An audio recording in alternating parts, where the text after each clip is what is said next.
La Bibliothèque nationale de France.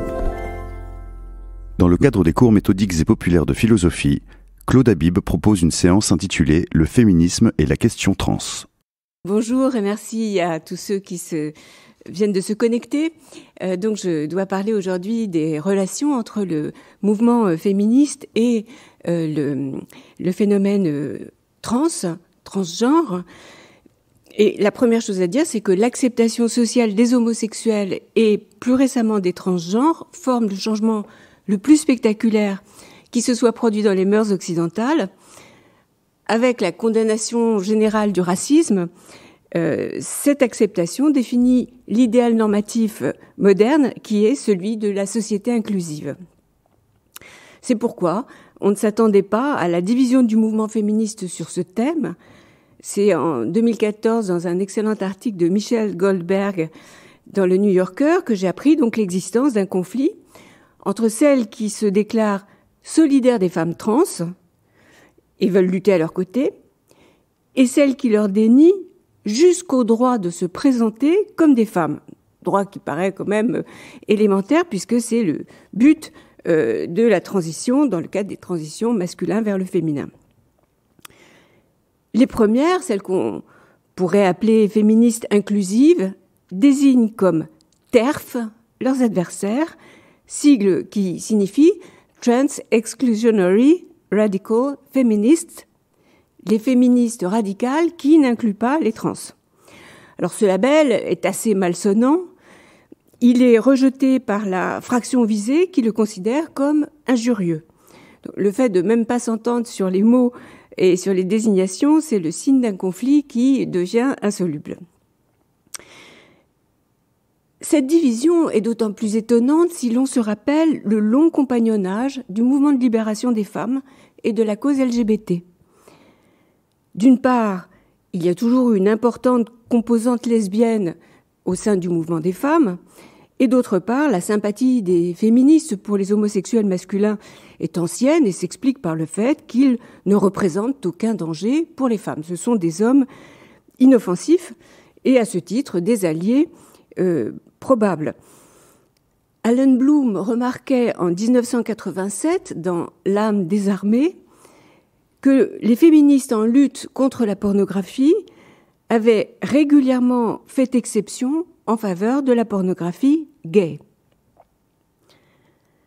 Non seulement les homosexuels ne menacent pas les femmes, mais ils ont avec elles un ennemi commun, le macho ou le phallocrate, comme on disait hier, le dominant ou le bénéficiaire de l'ordre hétéropatriarcal, comme on dit aujourd'hui, mais c'est le même.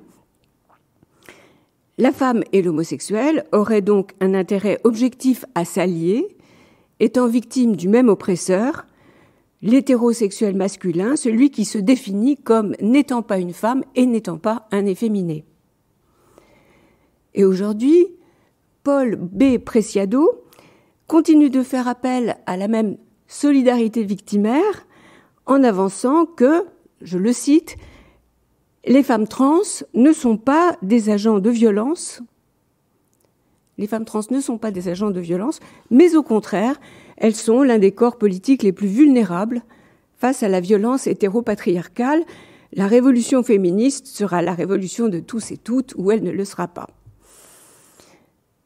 Paul B. Preciado, qui est un homme transgenre et un collaborateur régulier du journal Libération, est un théoricien engagé de ces nouvelles pratiques, et il fait cette prédiction sur la révolution après avoir statué que, je cite encore, les féministes TERF qui prennent des positions transphobes sont empiriquement erronées et politiquement obscènes.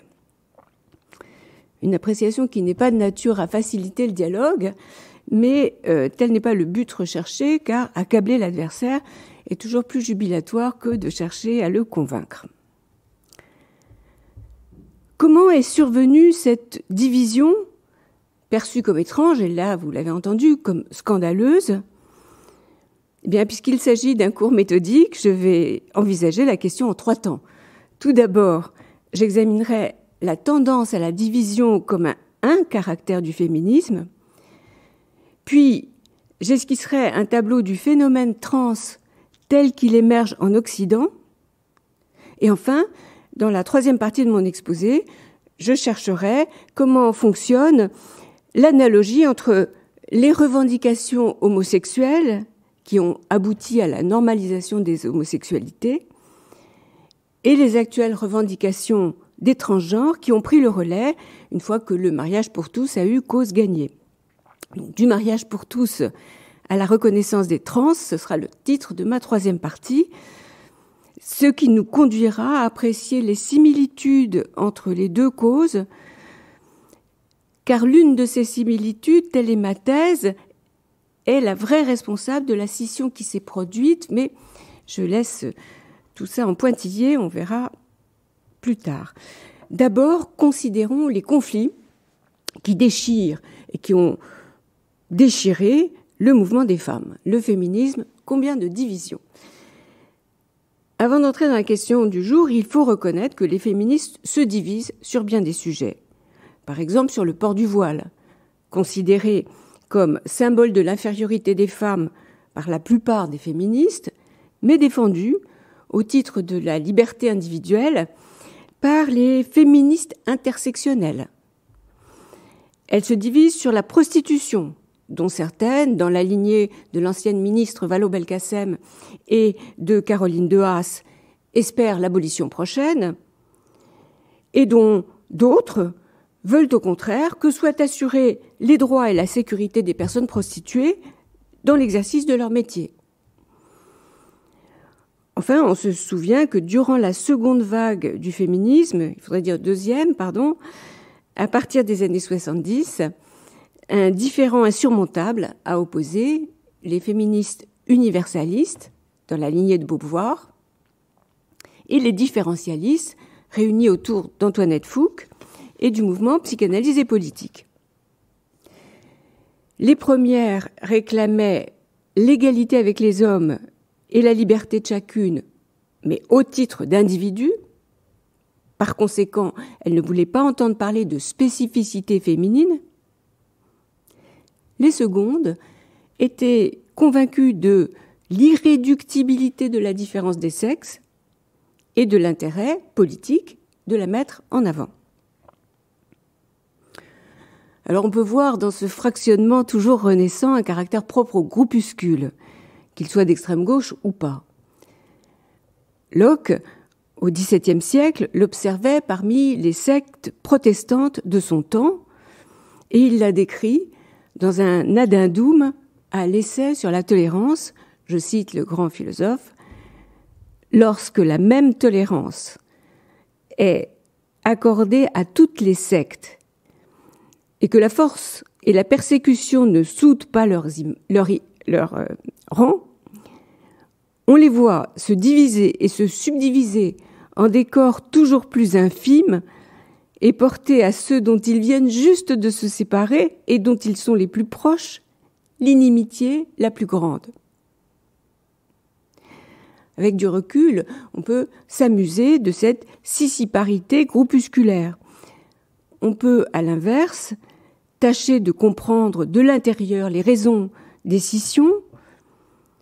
Par exemple, comprendre, en l'occurrence, que les universalistes aient pu être révulsés de voir mis en avant des particularismes physiologiques, tous les fluides des femmes, le sang, le sang des menstrues, le lait, les sécrétions et même les larmes, elles qui entendaient se voir reconnus les mêmes droits que tout homme en tant qu'individu égal en droit. Il leur semblait naïf de croire qu'il suffisait pour se rendre justice de reprendre et de valoriser les figures méprisées dans l'univers sexiste, la sorcière, l'hystérique, la virago. Ce n'était pas seulement inopportun, c'était contradictoire, car inverser le stigmate, c'est lui reconnaître un minimum de raison d'être. C'est partiellement souscrire à l'hypothétique différence de nature qui a toujours servi de prétexte à l'oppression. Les différentialistes faisaient fausse route, car ce n'est pas au nom de la nature du féminin, même supposé meilleur, mais au nom de la justice qu'il faut faire avancer les revendications. Tandis que de l'autre côté, inversement, pour les différentialistes, leurs adversaires campaient dans le déni de leur féminité, coupées de leur corps dont elles voulaient ignorer les cycles, les humeurs, la puissance. Elles méprisaient la maternité à la manière de Beauvoir, tout en croyant se dégager des mythologies du féminin. Elles faisaient allégeance à l'abstraction universaliste, c'est-à-dire à la raison masculine. Bref, elles se comportaient comme des femmes phalliques. Par ailleurs, comme Pierre-Rosan Vallon devait le démontrer, les revendications en tant que groupe particulier, au nom d'intérêts particuliers, sont très courantes dans le monde anglo-saxon et elles s'y sont révélées politiquement payantes pour l'obtention du suffrage, tandis que le retard français s'explique en partie par la réticence à faire jouer cet argument. Et ultérieurement, c'est bien en tant que groupe particulier que certaines ont revendiqué et finalement obtenu du gouvernement de Lionel Jospin la parité, l'inscription de la parité dans la loi. Cependant, malgré ces avancées réformistes, eh bien, le conflit idéologique n'a jamais été dépassé. Je dirais qu'avec le temps, il s'est pétrifié et puis il fut enterré plutôt que surmonté. Compte tenu de ce passé conflictuel, il n'est pas étonnant que la récente apparition de femmes transgenres produise une nouvelle fracture dans le mouvement. Et dès 2012, 48 féministes historiques, dont T. Grace Atkinson aux États-Unis ou Christine Delphi en France, ont signé un manifeste sur, je cite le titre qui est un peu compliqué, « Le discours interdit », faire taire la critique féministe du genre. Elle défendait sans faiblir la non-mixité des groupes féministes, une non-mixité impliquant l'exclusion des femmes trans.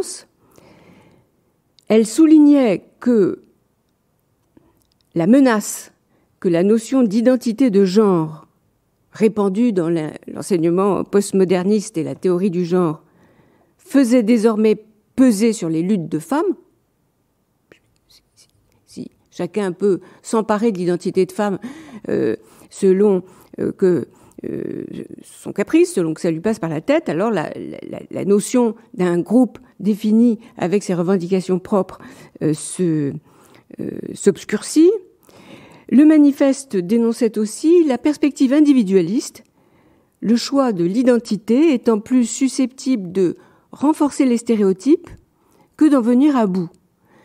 Et ça, c'est indéniable. Il est indéniable que les femmes transgenres ont tendance à renchérir sur les signes convenus de la féminité, à plébisciter les fossiles, les trucs en plumes, les talons aiguilles, et forment donc un contraste tout à fait spectaculaire avec la brûleuse de soutien-gorge, ces femmes qui avaient lancé le mouvement aux États-Unis dans les années 70. Judith Butler partage la conviction inclusive de Paul B. Preciado, par laquelle j'ai commencé. Pour elle, il ne fait pas de doute que l'activisme trans est lié à l'héritage féministe. Et par conséquent, tout à fait récemment, en septembre 2020, elle s'inquiète de voir la montée en puissance d'une réaction qu'elle assimile à de la transphobie. Je la cite. « Mon pari est que la plupart des féministes défendent les droits des trans et s'opposent à toutes les formes de transphobie. Donc je trouve extrêmement inquiétant que tout d'un coup, la position des féministes radicales excluant les femmes trans soit comprise et communément acceptée et même tenue pour former le courant principal du féminisme, c'est mainstream en anglais. Mais je l'ai dit, avant d'arpenter l'autre versant du conflit, avant de présenter les deux faces, il me faut introduire la question transgenre parce que beaucoup d'entre vous n'ont pas de rapport direct avec elles. Certes, les transgenres figurent par le T dans le sigle LGBT, lesbiennes, gays, bisexuels et transgenres, mais enfin, ils sont suffisamment rares dans la population pour qu'on n'ait pas forcément de contact avec l'une ou l'un d'entre eux. Alors, l'émergence de la cause transgenre, c'est ma deuxième partie. Émergence, quoique nous les voyons de loin depuis longtemps. Quelqu'un comme Amanda Lear, qui fut la muse de Dali, passait fréquemment à la télévision française. Lola, le tube des Kings, date de 1970, une chanson délicieuse qui raconte la rencontre dans un bar de Soho d'un jeune homme vierge particulièrement naïf et d'une dénommée Lola qui a la voix grave et qui manque de lui briser les vertèbres en lui serrant la main. Cette Lola, qui parle comme un homme et marche comme une femme, finit par le ramener chez elle à la satisfaction générale. Alors, un couplet est vraiment sans ambiguïté. Girls will be boys and boys will be girls. It's a mixed up, muddled up, shook up world. Donc, les filles seront des garçons, les garçons seront des filles. C'est un monde mélangé, confus et bouleversé. Donc, on ne peut pas dire que la confusion des genres ou le trouble dans le genre, pour reprendre le titre célèbre de Butler, soit une totale nouveauté. Nous les voyons toujours, nous les voyons de loin, mais nous les voyons de plus en plus. Les podiums de la mode, les plateaux de cinéma leur font une place croissante et tout le monde a en mémoire le succès remporté par Conchita Wurst au concours de l'Eurovision. On peut en outre avoir entendu ou lu le terme cisgenre, qui fait pendant à transgenre. Je m'arrête un instant sur cette opposition. Cis, C-I-S, signifie le contraire de trans. Cis veut dire en deçà, comme la Gaule cisalpine est en deçà des Alpes, tandis que la Gaule transalpine franchit la chaîne de montagnes et désigne donc les tribus gauloises qui se sont installées au-delà des Alpes dans l'actuel Piémont italien. Donc, cis signifie que vous restez ce que vous êtes. Si vous êtes en accord avec votre sexe de naissance et que vous ne souhaitez pas en changer, alors vous êtes un homme cis ou une femme cis. Et vous pouvez très bien être un homosexuel cisgenre ou une lesbienne cisgenre, car l'opposition cis-trans ne concerne pas les préférences érotiques. La question n'est pas de choisir des partenaires du même sexe ou du sexe opposé. La question pertinente est de vouloir ou non modifier le sexe de naissance. Je continue à employer le terme sexe tout en sachant qu'il est controversé. Donc la visibilité des personnes trans est liée à l'émergence d'acteurs ou d'actrices transgenres comme Laverne Cox, l'actrice de la série Orange is the New Black, comme Daniela Vega, l'actrice chilienne qui fut la première personne transgenre à présenter la cérémonie des Oscars en 2018, ou plus près de nous, Jonas Ben Ahmed, le premier acteur transgenre à jouer le rôle d'un homme transgenre dans Plus belle la vie. Donc les transgenres se sont taillés une place respectable dans la rubrique People, et Jena Talakova, une femme trans, a obtenu le droit de concourir à Miss Univers Canada en 2012, notamment grâce à l'intervention de Donald Trump, qui a fait modifier les statuts en sa faveur, non sans assortir cette ouverture aux transgenres d'une remarque désobligeante. Il ne faut pas croire qu'il y a une sympathie pour les transgenres chez un personnage comme Donald Trump. Donc il a dit qu'on changeait les statuts, mais c'est parce que de toute façon, elle n'avait aucune chance de l'emporter. Les personnes transgenres se font aussi une place dans des arènes plus sérieuses. Lors de la dernière élection américaine, Sarah McBride, âgée de 30 ans, fut la première personne transgenre à entrer au Sénat américain.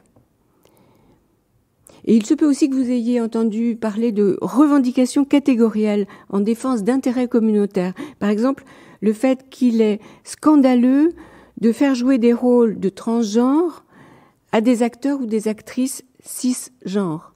Et par exemple, Scarlett Johansson, en tant que femme cisgenre, dut renoncer à un rôle de transgenre qui lui avait été confié dans un film en 2018. Donc vous voyez, non seulement la visibilité, la respectabilité, la lutte pour des intérêts catégoriels, mais le nombre des transgenres s'est accru de manière spectaculaire dans la dernière décennie. Le phénomène a d'abord concerné les pays anglo-saxons, États-Unis, Grande-Bretagne, Canada, Australie, ainsi que les pays d'Europe du Nord. La Scandinavie a été très en pointe sur le sujet. Quelques chiffres. La seule clinique de transition pour enfants en Grande-Bretagne a reçu 2519 patients en 2017-2018 et c'est une augmentation de 400% en 4 ans. Lionel Shriver, qui n'est pas un homme transgenre, mais une autrice américaine qui prend un prénom masculin comme George Sand ou George Eliot en leur temps, signale, je la cite, « le changement social vertigineux qui a vu la population adulte trans des États-Unis doubler en 5 ans. En 2003, le Royal Children's Hospital de Melbourne a vu un seul enfant diagnostiqué comme dysphorique de genre. Aujourd'hui, c'est en 2018 qu'elle écrit cela, il en traite annuellement 200, passé de 1 à 200. Même si le nombre des transgenres a doublé aux États-Unis, la proportion reste faible. En 2018, les statistiques l'évaluent à 0,6%. Mais le phénomène est en expansion. Et toujours Lionel Shriver, je m'appuie sur elle, évoque une étude menée au Minnesota auprès d'élèves de 9e et 11e année, c'est en gros des adolescents, qui révèle un pourcentage de 3% d'élèves se disant transgenres, soit 5 fois plus que les adultes. 3%, ce qui m'intéresse, c'est que ça fait un enfant ou un adolescent sur 33. Donc, un par classe. On ne peut pas effectuer sa scolarité dans le Minnesota sans croiser le phénomène de la transidentité. Ce n'est plus une abstraction, ce n'est plus un spectacle à la télévision, c'est une tête dans la photo de classe. Et le phénomène arrive en France. Cet automne, Le Monde et Libération ont consacré des articles au combat du petit Baptiste devenu Lily à l'école d'Aubignan, à l'âge de 8 ans. Et les journaux nationaux ont également montré de l'intérêt pour le cas d'un homme marié et père de 2 enfants, qui devient, en 2011, une femme transgenre, mais sans avoir été opérée, qui, de nouveau, met son épouse enceinte en 2014. Cette femme transgenre, donc femme sur le plan administratif et subjectif, bien sûr, mais dotée d'attributs masculins fonctionnels, requiert à présent des tribunaux français qui la reconnaissent comme mère de cet enfant, sans passer par l'adoption. Parce que, évidemment, comme tous les couples lesbiens, elle pourrait adopter l'enfant de sa compagne. Mais ce qu'elle veut, c'est être reconnue comme mère à part entière, ce à quoi la Cour de cassation a répondu négativement en septembre 2020. Et cette femme trans a décidé de porter son cas devant la Cour européenne des droits de l'homme. Enfin, Arte a diffusé au début de ce mois, de décembre 2020, un documentaire édifiant, Petite fille, sur le cas d'un enfant de 7 ans, Sacha, atteint de dysphorie, et de dysphorie de genre, et qui souffre, selon le réalisateur, non pas tant de son état que du regard des autres et de l'incompréhension des institutions. Le caractère stéréotypé du commentaire est frappant. Il reprend tous les codes de l'argumentaire militant. Sacha est un garçon est une fille née dans un corps de garçon. Sa mère fait éclater son ressentiment contre l'école et présente son combat pour la reconnaissance comme la mission de sa vie, sans accorder la moindre considération à l'avenir qu'elle prépare à son enfant sur le plan médical. Il faut savoir que les hormones croisées, qui sont nécessaires pour la féminisation de l'apparence, constituent un traitement à vie, ce dont évidemment un enfant de 8 ans ne peut pas avoir une idée claire, que les estrogènes provoquent une stérilité irréversible s'ils sont pris en continu, et que par ailleurs ils augmentent le risque de thrombose. C'est pas un médicament anodin. La délivrance des bloqueurs de puberté et des hormones était jusqu'à présent présentée comme un progrès médical indiscutable, et les activistes ne cessent de demander un accès plus libre et plus facile à ces substances. Aux États-Unis, des adolescents ont affirmé avoir obtenu des hormones après un seul entretien de moins d'1 heure. Il est actuellement légal dans certains États américains de pratiquer des doubles mastectomies sur des filles de 13 ans avec accord parental et de 15 ans sans accord parental. Et avec le génie de l'euphémisme qu'il y a dans ces milieux, on ne dit pas double mastectomie, on dit top surgery. Il est autorisé, voire recommandé, de donner des bloqueurs de puberté à des fillettes de 11 ans. La première clinique pour enfants diagnostiqués pour dysphorie de genre a ouvert en 2007 à Boston et elles se sont multipliées. On en compte actuellement une 50aine sur le territoire américain. La multiplication de ces établissements fait bien sûr partie du problème, puisque un personnel soignant nombreux et souvent militant a besoin, pour la survie de son emploi, de convaincre des parents hésitants qu'entamer une transition est dans l'intérêt de l'enfant. L'argument du possible suicide, argument terrible auquel peu de parents peuvent résister, cet argument est massivement employé. Et je signale que sur ce sujet, la justice britannique vient de statuer, c'est 1er décembre 2020, donc c'est vraiment récent, qu'il est, je cite la décision de justice, hautement improbable qu'un enfant âgé de 13 ans ou moins soit compétent pour consentir à l'administration d'inhibiteurs de puberté. La décision britannique forme donc un coup d'arrêt par rapport à une pratique laxiste qui a prévalu ces dernières années à l'égard des adolescents prépubères et des enfants, dont les demandes apparaissaient comme indiscutables. Deuxième observation, qui nous écarte du sujet d'aujourd'hui, mais enfin qui est vraiment importante, la demande de changement de sexe. Je dis changement de sexe, mais il faut dire à présent demande d'affirmation de genre, ou mieux encore, de confirmation de genre. Car un transgenre est supposé posséder, dès la naissance ou presque, le genre auquel il aspire, et qu'il est simplement question non pas de créer, mais juste de confirmer, par la thérapie hormonale ou par la chirurgie.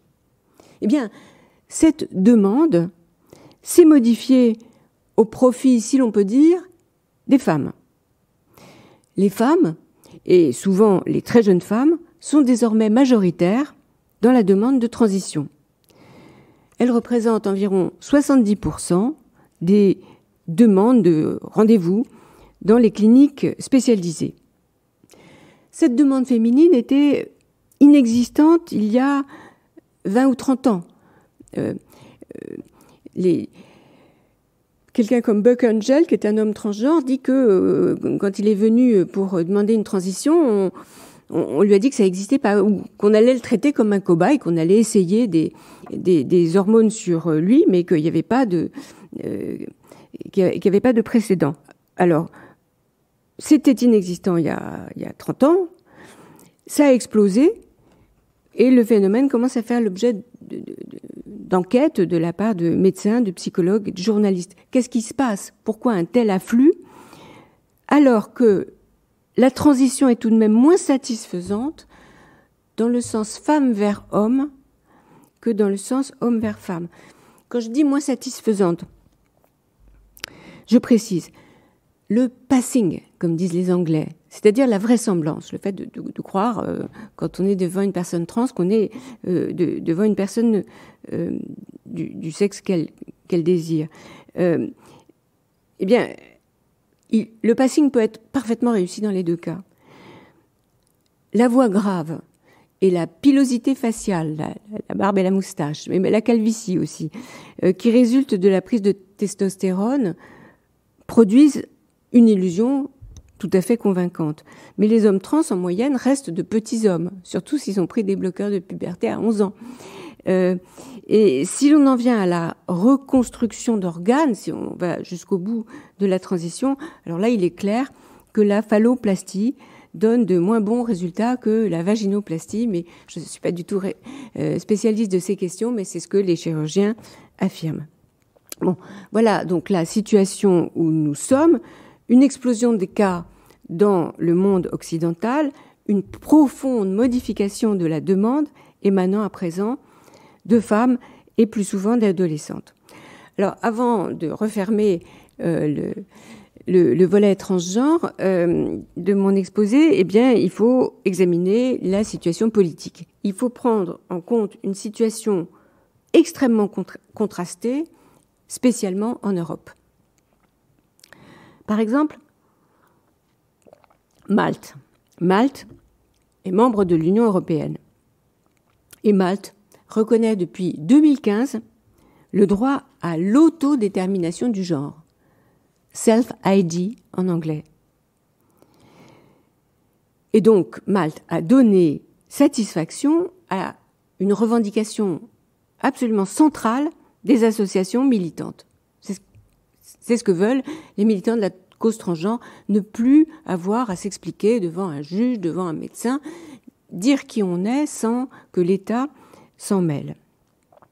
Eh bien, c'est le pas que n'a pas franchi le gouvernement de Boris Johnson, puisqu'en septembre dernier, le 22 septembre pour être précise, le gouvernement britannique, au terme d'une large consultation par Internet, a maintenu le dispositif antérieur qui s'appelle Gender Recognition Act, tout en le rendant moins coûteux et plus facile d'accès, mais le dispositif continue de prévoir l'examen du demandeur ou de la demandeuse par un médecin.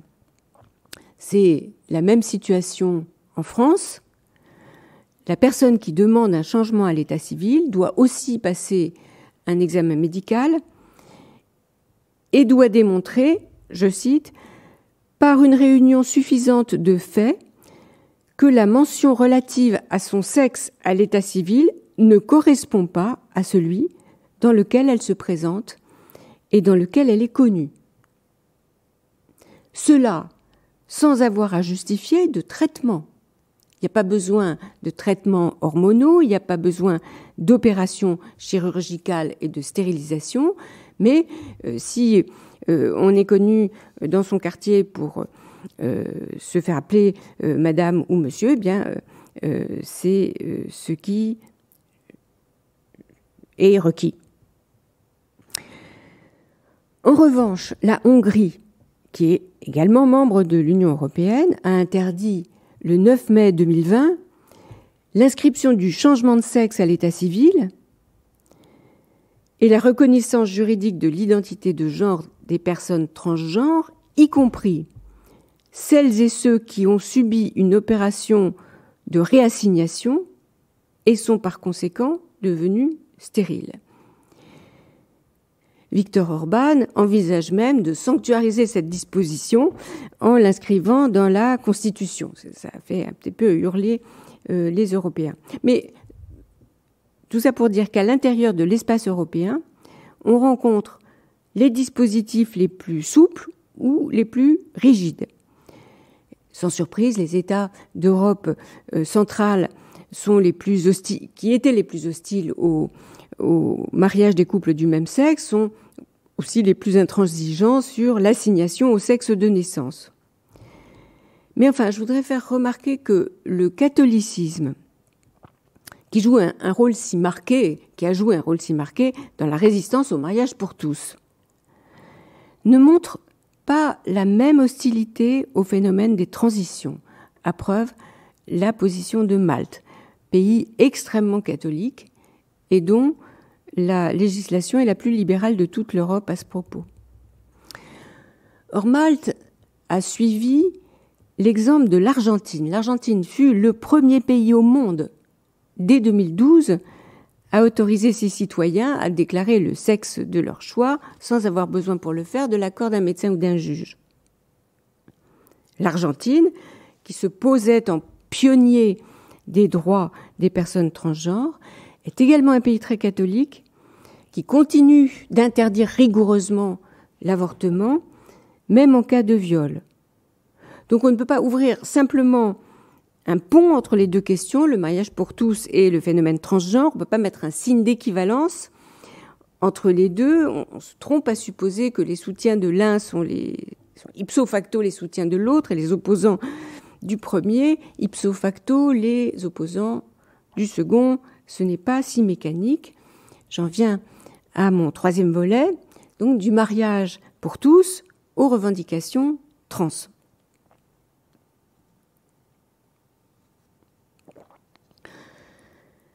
Entre l'affirmation des homosexualités et le combat des transgenres aujourd'hui, il existe une continuité qu'on peut aborder sous deux angles. Le premier est politique, le second plus théorique.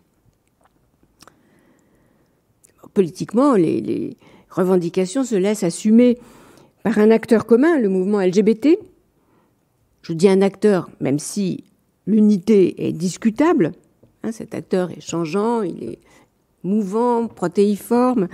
La déclinaison des lettres n'est jamais close. LGBTQIA+, ou bien QIAP pour pangenre. Bon, finalement, ce qui réunit les diverses composantes semble être l'hostilité à l'ordre hétéronormé, un ennemi commun plutôt qu'un intérêt commun. Et puis le désir de reprendre le combat. Et je m'appuie toujours sur cet article de Lionel Shriver. L'homosexualité est devenue si largement acceptée en Occident, écrit-elle, que la majorité des gens, même aux États-Unis, ont soutenu le mariage gay. Appuyer les droits des homosexuels a ainsi cessé d'être un enjeu de pointe. L'homosexualité est devenue barbante. Il nous fallait une nouvelle fascination extrême. Donc, une revendication succède à l'autre, une fois la victoire obtenue avec éclat dans tout l'Occident. Et même au-delà, il y a des pays africains comme le Botswana et le Gabon qui viennent de dépénaliser l'homosexualité. Donc la pénétration de la tolérance à l'égard des orientations sexuelles a fait son chemin. Et qu'est-ce qui se passe ? Eh bien, c'est ce que Douglas Murray, qui est un conservateur anglais, appelle l'angoisse de Saint-Georges quand il a vaincu le dragon. C'est-à-dire le fait de chercher une nouvelle cause, l'angoisse du chômage technique, qui donc va faire chercher de nouveaux dragons à défier. Et donc la question des droits des trans s'est inscrite dans la filiation du combat pour les droits et l'a fait en reprenant l'argumentaire qui s'était révélé payant pour les gays. Ça, c'est une thèse importante de Murray. Et c'est un changement spectaculaire. Ceux qu'on appelait dans les années 50 du siècle dernier des pédérastes ou des invertis, en faisant d'ailleurs pas tellement la différence entre pédérastes et pédophiles, c'était pareil, c'était des corrupteurs, ils menaçaient les enfants. En 20 ans, ils sont devenus les héros de Stonewall. On s'en méfiait dans les familles. Quand vous les voyez au cinéma, c'est souvent des traîtres, des lâches, et en l'espace d'une génération, ce sont les champions de la libération, ce sont les héros du droit. Alors, comment s'est fait ce passage ? Bien, l'explication avancée par Douglas Murray tient au plaidoyer militant qui a cessé de présenter l'orientation sexuelle comme une donnée de fait. Born That Way, le titre du tube de Lady Gaga, né comme ça, résume ce retournement. L'homosexualité a cessé d'être un choix, que ce soit un choix pervers ou que ce soit un choix contestataire, pour devenir un fait. C'est comme ça. Or, évidemment, il est impossible de blâmer une personne pour quelque chose qu'elle n'a pas choisi. On ne va pas reprocher la bosse du bossu. C'est pas seulement inacceptable, c'est absurde. C'est absurde de condamner moralement un fait d'ordre physique. C'est inacceptable et absurde de culpabiliser l'homosexualité. Eh bien, on voit aujourd'hui les tenants de la transidentité reprendre à leur compte cet argumentaire qui s'est révélé d'une efficacité admirable. À première vue, ça paraît pourtant acrobatique de présenter la transidentité comme un fait de nature, autant l'argument va comme un gant aux intersexes, qui eux littéralement sont born that way, ceux qui ont des chromosomes XXY, ceux qui ont eu une imprégnation hormonale discordante pendant la vie intra-utérine. Bon, eux sont nés avec certains signes, parfois, de l'autre sexe. C'est ce qu'on appelait les hermaphrodites autrefois. Mais autant les trans paraissent mal fondés à s'en prévaloir. Eux qui font tant d'efforts pour se transformer, comment peuvent-ils prétendre être nés comme ils sont ? Pour le sens commun, ils livrent plutôt un combat contre la nature. Les trans s'efforcent de rectifier le corps qu'ils ont reçu, qu'ils le tiennent de Dieu ou qu'ils le tiennent des gènes de leurs ancêtres, peu importe, pour en modeler un autre à leur convenance. Donc, vu de loin, leur combat contre la nature ne diffère pas essentiellement de celui des femmes vieillissantes qui, lorsqu'elles ne supportent plus leur apparence, ont elles aussi recours à la chirurgie. Les uns et les autres sont des insatisfaits, ils sont mécontents de leur nature et ils voudraient l'altérer. Eh bien, l'activisme trans s'acharne à anéantir un parallèle de ce genre. Il propose d'abord, en dramatisant les enjeux, la réassignation n'est pas un caprice de star vieillissante ou un privilège de riche, c'est une question de vie ou de mort. Il s'y attaque aussi en présentant le genre comme une disposition innée, indépendante du sexe biologique. L'identité de genre est en chacun une donnée naturelle. Elle est immuable. Chaque individu est cis ou trans selon que son identité de genre est distincte ou confondue avec son sexe biologique. Donc le franchissement de la limite ne serait pas une transgression, mais l'accomplissement d'une disposition inhérente, d'où le nouveau vocabulaire de confirmation de genre pour décrire ce qu'on appelait les opérations de réassignation. Bon, il n'est pas certain, aujourd'hui, en décembre 2020, que le credo trans aura le même succès que la justification de l'homosexualité qui a permis, je le disais, de lever le tabou et de dissiper les préjugés. Enfin, il n'empêche, les acteurs sont en partie les mêmes, l'argumentaire n'a pas varié, la continuité historique paraît établie. la revendication transgenre a pris le relais du mariage entre personnes du même sexe. Elle apparaît comme l'étape suivante au sein d'un même mouvement de reconnaissance des minorités. J'en viens à présent au second volet, c'est-à-dire à l'analogie théorique que j'annonçais. Les deux phénomènes, mariage pour tous et transidentité, sont comparables en ce que l'un et l'autre modifient le but qu'ils se proposent d'atteindre. Ils altèrent la notion à laquelle ils aspirent. Dans un ouvrage récent, le philosophe Pierre Manant a démontré ce point à propos du mariage entre personnes du même sexe. C'est dans La loi naturelle et les droits de l'homme. Il a soutenu que cette revendication ne pouvait pas se présenter comme l'extension d'un droit. La demande d'extension d'un droit est un facteur, peut-être le facteur principal de la dynamique des sociétés démocratiques. Étendre un droit, c'est ce qui se produit lorsque le cens est levé, lorsque le vote censitaire est supprimé et le suffrage ouvert à tous les hommes, même ceux qui n'ont pas de propriété. Ou lorsque les femmes, à leur tour, sont invitées à y participer en 1945 en France. Dans ces cas, le droit accordé ne modifie pas la définition de l'action. Voter consiste toujours à choisir ses représentants. Le fait que des catégories de la population de plus en plus nombreuses soient appelées à y prendre part est un progrès indéniable de la démocratie et un progrès sans contrepartie.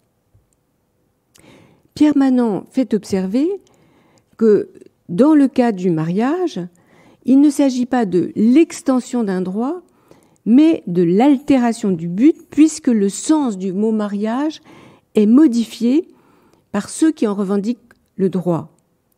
Jusqu'ici, pour l'ensemble de l'humanité, le mot signifiait l'union d'un homme et d'une femme dans le but de former une famille. En accédant à la revendication homosexuelle, on modifie donc la signification. Le mariage désigne alors la consécration des sentiments.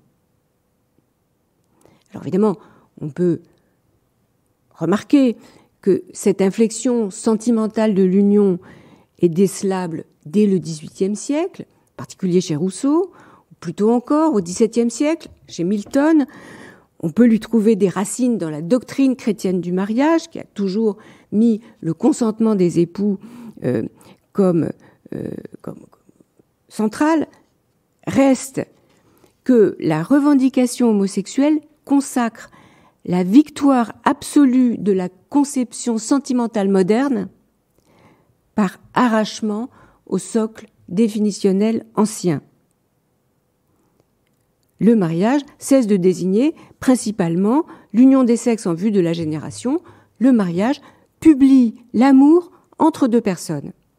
Et devant ce changement, eh bien, chacun peut réagir selon ses convictions, selon qu'on est de tendance progressiste ou conservatrice, on approuvera ou on condamnera cette innovation. Mais remarquez, c'est une innovation. Qu'on s'en réjouisse ou qu'on s'en désespère, il faut reconnaître avec Pierre Manant que l'accès des couples homosexuels au mariage n'est pas l'extension d'un droit. Littéralement parlant, les homosexuels ont toujours eu le droit de se marier. Oscar Wilde était marié, André Gide était marié. Évidemment, leur orientation sexuelle ne les coupait pas de l'institution, mais bien sûr du choix de la personne aimée. Donc, non pas l'extension d'un droit, mais la modification d'une institution. Eh bien, une même tendance à l'altération est à l'œuvre dans le mouvement trans, et les femmes, du moins certaines d'entre elles, ont des raisons de s'en estimer les victimes. En effet, la définition de ce qu'est une femme est en train de basculer, et les femmes nées femmes sont désormais rétrogradées pour n'être plus qu'une sous-catégorie du féminin. Et il y a sur YouTube une vidéo très pédagogique à ce sujet où deux jeunes gens, un garçon et une fille, l'un et l'autre très experts en théorie du genre, expliquent que le terme de femme continue d'exister, qu'il ne faut pas s'inquiéter, que celles qui se pensaient femmes auparavant ne doivent pas se sentir lésées, elles continueront d'être femmes, il n'y a pas de problème. Seulement le terme devient englobant, et dans la vidéo, c'est un parapluie sur lequel est inscrit le terme women, qui s'ouvre pour abriter deux petits parapluies sur lesquels sont inscrits respectivement cis women et trans women. Bref, les femmes ne sont plus qu'une partie du féminin qui comprend désormais une autre entité non moins femme, ces transfemmes pouvant l'être à divers degrés puisqu'elles peuvent avoir opéré une transition hormonale, chirurgicale ou seulement administrative, mais ces détails ne sont pas marqués dans le petit parapluie, sur le petit parapluie. Bien, j'avais annoncé 3 parties, en fait, il y en a une 4e, comme les 3 mousquetaires, mais 3 parties sont 4, parce que maintenant, cette rétrogradation des femmes, cette sous-catégorisation des femmes, c'est le problème, et c'est ce que je vais examiner maintenant. Je vous disais que j'allais arriver sur l'autre versant, le versant de celles qui résistent à ces revendications, raconter que cette inclusion est sans conséquence, sinon de faire entrer dans la catégorie générale des personnes ayant vocation à l'être parce qu'elles le souhaitent, c'est faire fi de la réalité. L'inclusion se fait réellement au détriment des femmes. C'est clair si l'on considère la question du sport féminin, sans doute le domaine où la revendication trans est la plus contestée. En effet, la participation des femmes trans aux épreuves de sport féminin est pour l'instant permise à la réserve d'un dosage du taux de testostérone, et les athlètes trans ont commencé à remporter des compétitions de lancer de poids ou de... Elles sont régulièrement, ces femmes trans, accusées de former une concurrence déloyale du fait que leur ossature, leur musculation, leur niveau de testostérone favorisent leur performance. Et en 2019, Martina Navratilova a assimilé à de la triche le fait d'autoriser les hommes qui décident de devenir des femmes, je la cite, à participer à des tournois de tennis féminin. Je cite, « Les règles sur les athlètes trans récompensent les tricheurs et punissent les innocents », écrivait-elle alors. Martina Navratilova fut immédiatement traitée de transphobe et finit par présenter ses excuses sans varier de position sur le fond. Donc on voit que la question trans, comme un fleuve sort de son lit, déborde de ses berges pour envahir les territoires du féminin.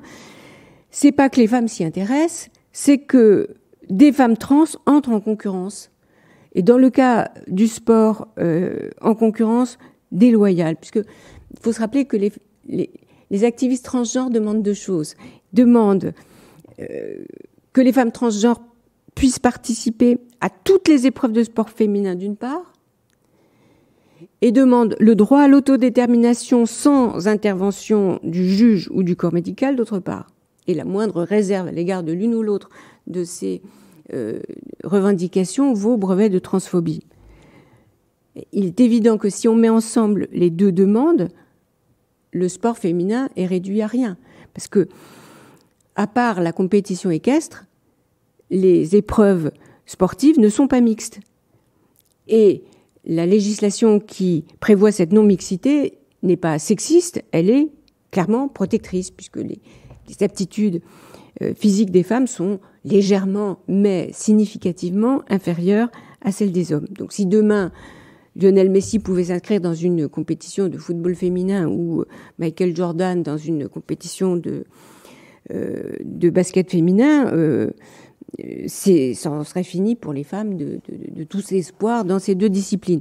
Alors, vous allez me dire, les champions n'ont pas intérêt à s'immiscer chez les femmes, d'accord, mais les moins bons, hein, les seconds, là, ceux-là peuvent être tentés d'aller d'aller chercher la victoire chez les femmes en tant que femmes, si permission leur en est donnée. Et sans être devin, on peut prédire que non seulement les femmes transgenres monopoliseront les podiums, mais que les filles nées filles vont se détourner du sport de haut niveau si la perspective d'y exceller leur est ôtée par avance. Donc il y a tout lieu de protester contre une compétition déloyale, d'autant que, il faut le rappeler, le sport féminin est une conquête récente, c'est le début du XXe siècle, hein, et auparavant, la surérotisation du corps féminin, la pudeur censée l'entourer en tout lieu à toute heure, rendait impossible la pratique de sport de haut niveau. La revendication identitaire des femmes trans s'est traduite par des pratiques d'entrisme assorties d'accusations de transphobie en cas de résistance des femmes nées femmes à ces intrusions.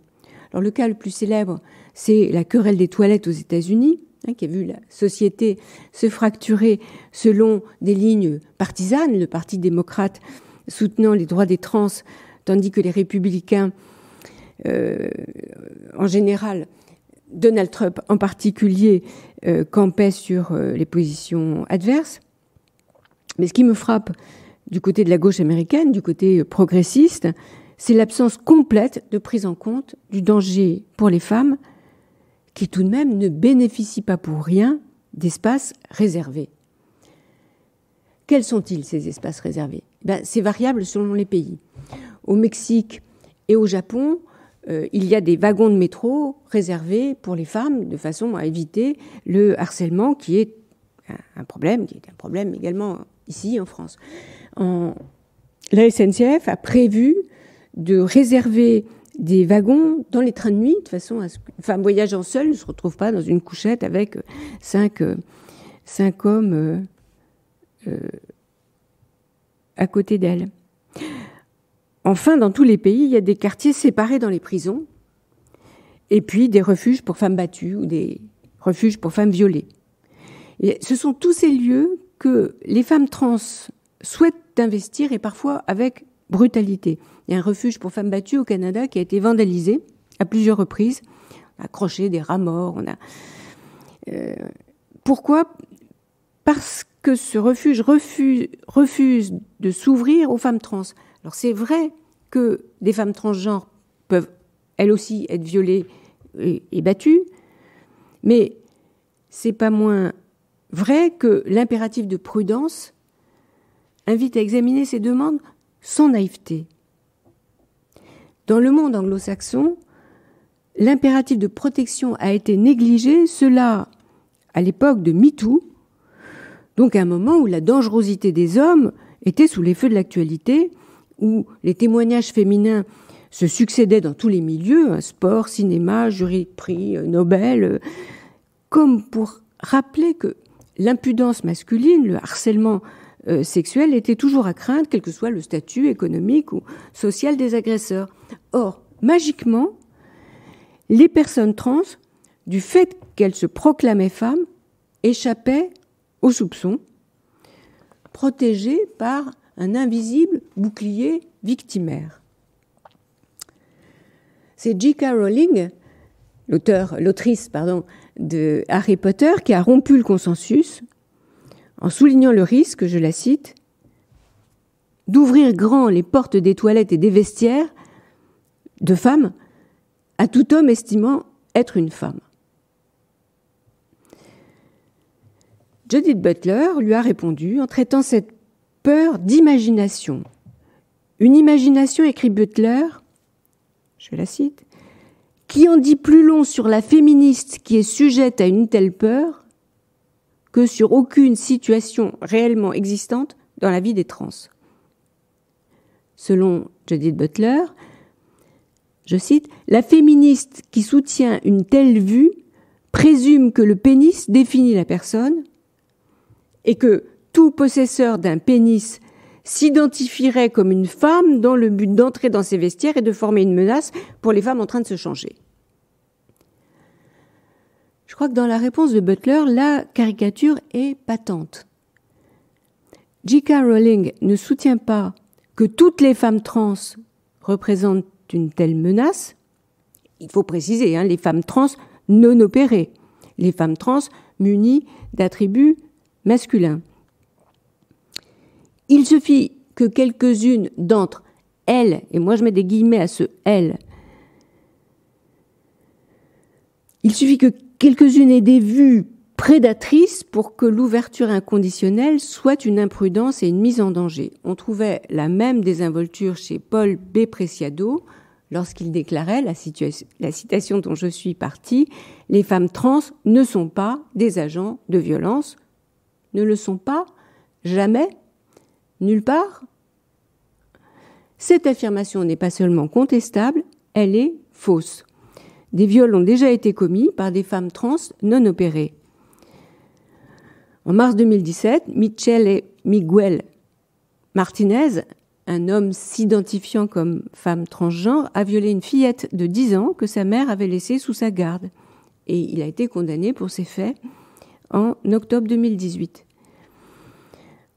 La même année, 2018, dans une prison de Wakefield, en Grande-Bretagne, un homme au passé de prédateur sexuel eut pourtant l'opportunité d'entamer une transition en prison et sous le nom de Karen White, elle, avec des guillemets, obtint le droit d'être enfermée dans le quartier des femmes où elle, toujours avec des guillemets, commis un viol sur une codétenue. Ce sont là des faits et non des imaginations qui renseigneraient sur le psychisme de J.K. Rowling. La prise en compte de tels faits n'est pas pour rien dans le tournant de l'opinion qui inquiète tant Judith Butler. Si en moins de 10 ans, l'opinion, la position adverse a gagné du terrain au point d'apparaître comme l'opinion mainstream, elle veut que ce soit un tournant minoritaire et réactionnaire. Elle ne veut pas y croire. Judith Butler bat le rappel. Je pense, écrit-elle, que c'est en fait une frange du mouvement qui cherche à parler au nom de l'ensemble et qu'il est de notre responsabilité d'empêcher que cela n'arrive.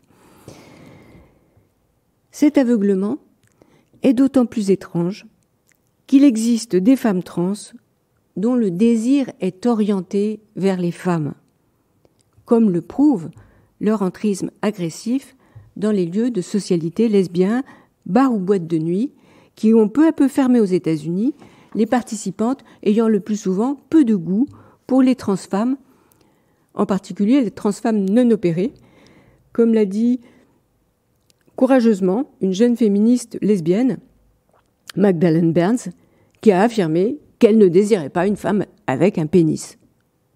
Cette remarque peut paraître une lapalissade. Après tout, l'attirance pour la vulve et l'aversion pour le pénis est la définition basique du lesbianisme. Elle fut pourtant accueillie avec des hauts cris et dénoncée comme transphobique.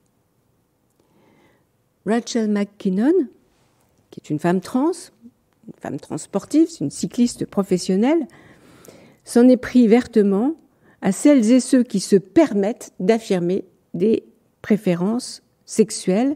Je la cite, « Genital preferences are transphobic », écrit-elle avec aplomb. C'est évidemment un énoncé outrecuidant. On peut se dire d'ailleurs que ça n'a aucune importance car il est sans espoir de vouloir enrégimenter le désir des gens. Mais ce genre de propos, même s'ils sont sans effet, n'en sont pas moins offensants. Pour compliquer le tableau et pour l'assombrir, il faut rappeler donc que toutes les femmes trans ne sont pas inoffensives, malgré les opinions bénignes de Judith Butler ou de Paul B. Preciado. D'abord parce que toutes les transgenres, je le disais, ne sont pas tournées vers les mâles. Certaines de celles qui s'immiscent dans les lieux réservés aux femmes peuvent le faire par militantisme, une façon de valider leur transition en montrant qu'elles ont un droit d'accès à tous les espaces féminins. Mais elles peuvent aussi y entrer dans le but de draguer, quitte à insulter celles qui leur résisteraient. insulter qui vous résiste me paraît d'ailleurs un comportement typiquement masculin. Mais c'est une parenthèse. Dans la décennie 1980, le docteur Ray Blanchard a clairement distingué ces deux types en repérant deux causes de transition sans rapport l'une avec l'autre. La première, celle à laquelle on pense communément, se déclare dès l'enfance par une dysphorie qui affecte des petits garçons très efféminés. Ces derniers se sentent appartenir à l'autre sexe, s'en approprient les codes autant que possible et les attributs, donc la couleur rose, les poupées, les déguisements de princesse, etc.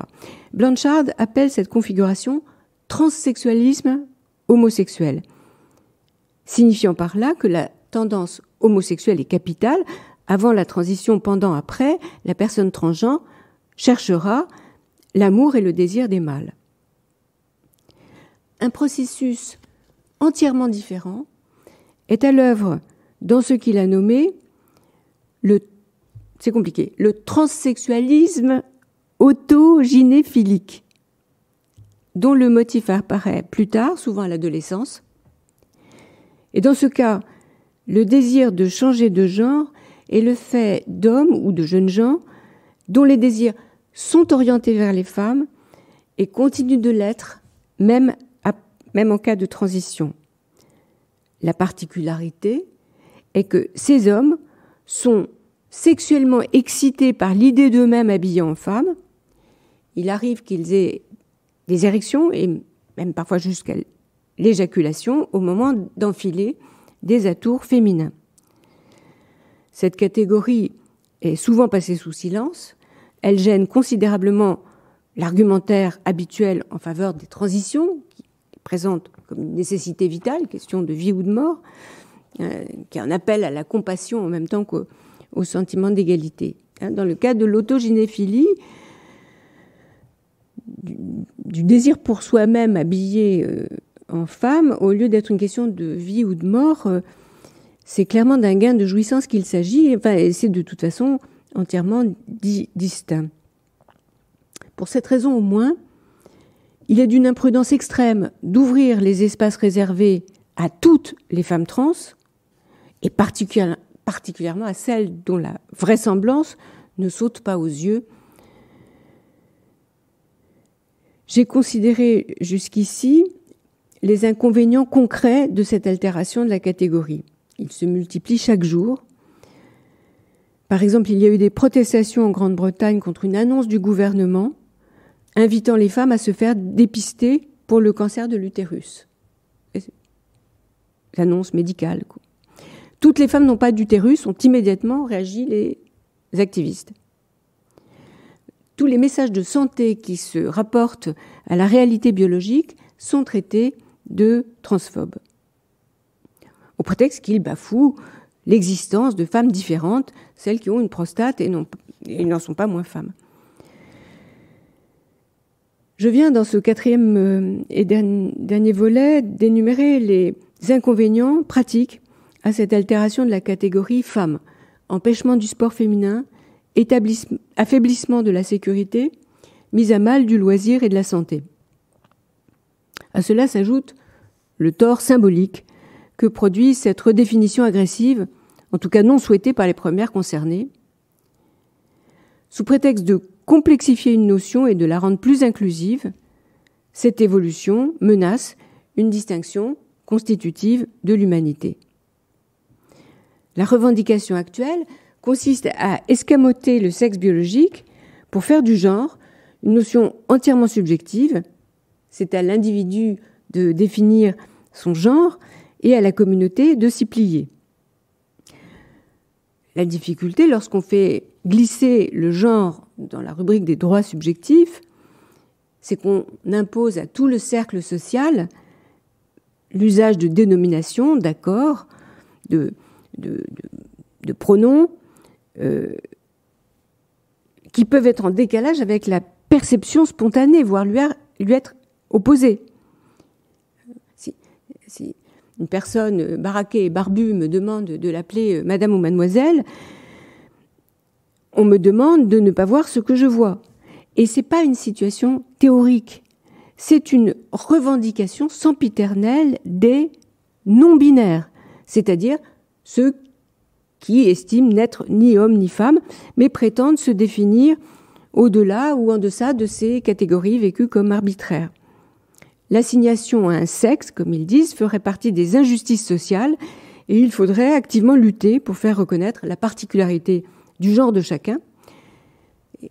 Une application comme Tinder propose à ses utilisateurs un choix entre 52 termes plus la possibilité de ne pas se définir du tout dans la fonctionnalité More Genders. Les non-binaires, peuvent associer des signes de féminité et de masculinité à la manière de Conchita Wurst. Conchita veut dire le coquillage en espagnol, donc c'est la représentation du sexe féminin, tandis que Wurst veut dire saucisse en allemand. Ou encore se présenter avec tous les caractères secondaires d'un sexe et revendiquer les appellations de l'autre.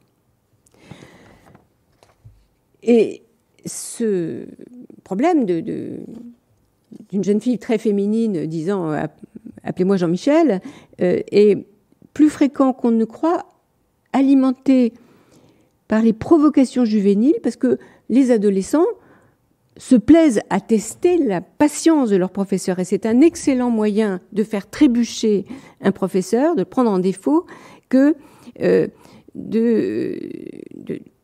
le faire trébucher sur un nouveau pronom, un nouveau prénom qu'on vient d'introduire. Ça s'appelle « mégenrer ». Comment avez-vous osé me mégenrer ? Dès 2012, Sylviane Agacinski avait fait remarquer le caractère aberrant qu'il y avait à vouloir remplacer la division sexuée qui est massive, qui partage l'humanité en deux moitiés à peu près égales et qui est immédiatement perceptible.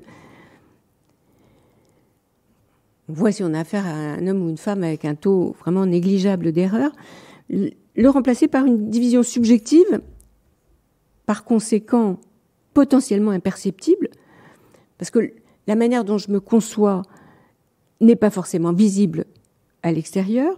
Une division qui en outre est instable, car je peux changer d'avis sur mon genre, et cette variation, c'est même le projet des gender fluides dans les 52 catégories de Tinder dont on parlait tout à l'heure. Une division, enfin, qui partagerait l'humanité en deux groupes, les cis et les trans, de taille très inégale, puisque malgré le gonflement des statistiques, vous auriez toujours 98 ou 99% de l'humanité d'un côté et une marge de transgenre de l'autre. Mais enfin, Sylviane Agacinski a prêché dans le désert. Le mouvement qui emporte les sociétés occidentales ne paraît pas sur le point de s'arrêter et les dispositions institutionnelles, mis à part le jugement britannique dont je parlais tout à l'heure, vont en gros dans l'autre sens. Ainsi, le sexe des citoyens néerlandais ne sera plus mentionné sur la carte d'identité à partir de 2024-2025, a annoncé cet été Ingrid van Engelshoven, ministre de l'Éducation, de la Culture et de la Science des Pays-Bas. Donc le sexe tend à devenir une affaire privée laissée à l'appréciation de chacun. Pour Judith Butler, cette tendance de la modernité consonne avec le féminisme, du moins avec le féminisme auquel elle se rattache, pour autant qu'elle place l'indétermination du genre au cœur de la mobilisation, ce qui n'est pas tout à fait faux. Elle écrit « Le féminisme a toujours été solidaire de la proposition selon laquelle les significations sociales de ce que c'est d'être un homme ou d'être une femme ne sont pas encore fixées. » Je crois qu'on peut accorder sans difficulté à Judith Butler qu'en effet, le féminisme est lié à une telle indétermination parce qu'il résulte d'un ébranlement des représentations traditionnelles du féminin. En Occident, au XXe siècle, de nouvelles carrières se sont ouvertes. On peut désormais rencontrer des femmes soldats, des femmes pasteurs, des femmes ingénieurs, des femmes politiques. Bon. Puisque toutes les incapacités dont on les chargeait autrefois sont tombées les unes après les autres, le mouvement est animé par la conviction qu'on ne sait pas de quoi les femmes sont capables. Mais être incertaine quant aux limites de sa puissance ou aux contours de son avenir, cela ne veut pas dire qu'on ne sait pas du tout en quoi consiste son être de femme. On peut avoir une idée de ce qu'une femme n'est pas. Une femme n'est pas une table, une femme n'est pas un objet qui s'échange, une femme n'est pas un animal, une femme n'est pas un homme. Car on peut ignorer les propriétés d'un groupe tout en sachant ce qu'il n'est pas. Mon sentiment, écrit Butler, est que nous devons renouveler l'engagement féministe envers l'égalité de genre et la liberté de genre afin d'affirmer la complexité des vies genrées telles qu'elles sont vécues actuellement. Donc, elle accentue le caractère d'indétermination. Et quand elle fait ça, la théoricienne s'accorde à l'indécision de la jeunesse et flatte sa perception de l'actuel et de l'inédit. Être jeune, c'est ça, c'est avoir l'impression qu'on vit une vie comme personne ne l'a vécue avant vous. Ce propos donc est assuré de trouver de l'écho parmi son public étudiant, car les jeunes, ne sachant pas ce qu'ils désirent, sont enclins à garder toutes les options ouvertes. Aussi tendent-ils à approuver tout discours strictement non prescriptif.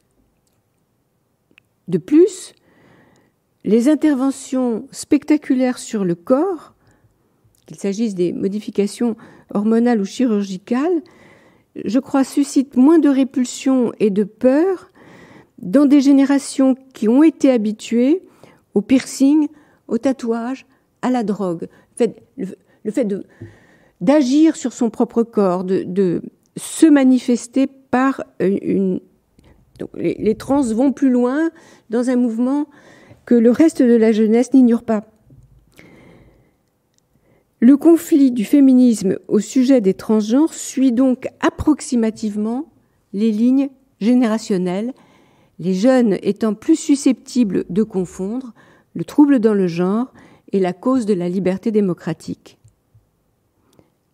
Plus susceptibles d'accueillir comme femme quiconque se déclare telle est devenu le critère d'un néo-féminisme pour qui l'extrémisme est le critère du bien.